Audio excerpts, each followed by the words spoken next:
Patay ang isang lalaking natutulog sa gilid ng kalsada nang maipit matapos mabangga ng dump truck ang tindahan ng motorsiklo sa San Jose, Batangas. Tumakas naman ang driver at pahinante ng dump truck matapos ang aksidente ayon sa pulisya.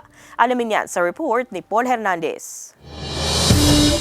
Wasak ang unahan ng tindahan ng motorsiklong ito sa tabing highway na sakop ng Barangay Taysan sa San Jose, Batangas matapos araruhin ng dump truck na yan kaninang umaga. Basag ang salamin ng sasakyan. Sobrang lakas po talaga ng pagkayanig sa ramdam na ramdam po sa taas. Parang may sumabog po na hindi mo maintindihan kung ano pong sumabog. Bago pa ang pagsalpok sa establishmento, nauna na raw munang nabangga nito ang kasalubong na tow truck. Sugatan ng pahinante nito, mabilis daw ang takbo ng dump truck na kargado ng basura. Pataas kami, siya pababa. Nung pagtapat po sa amin ng dump truck, bigla na lang kumaliwa.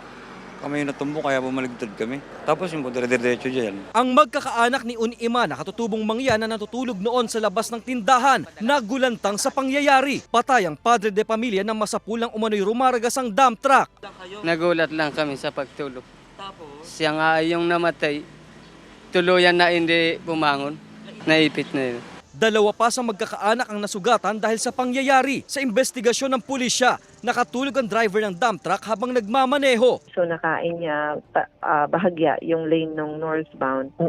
Yun ang nag-cause ng collision. Pinaghahanap na ng mga otoridad ang driver at pahinante ng dump truck na mabilis umanong tumakas matapos ang insidente. Nagpapatuloy pa ang investigasyon.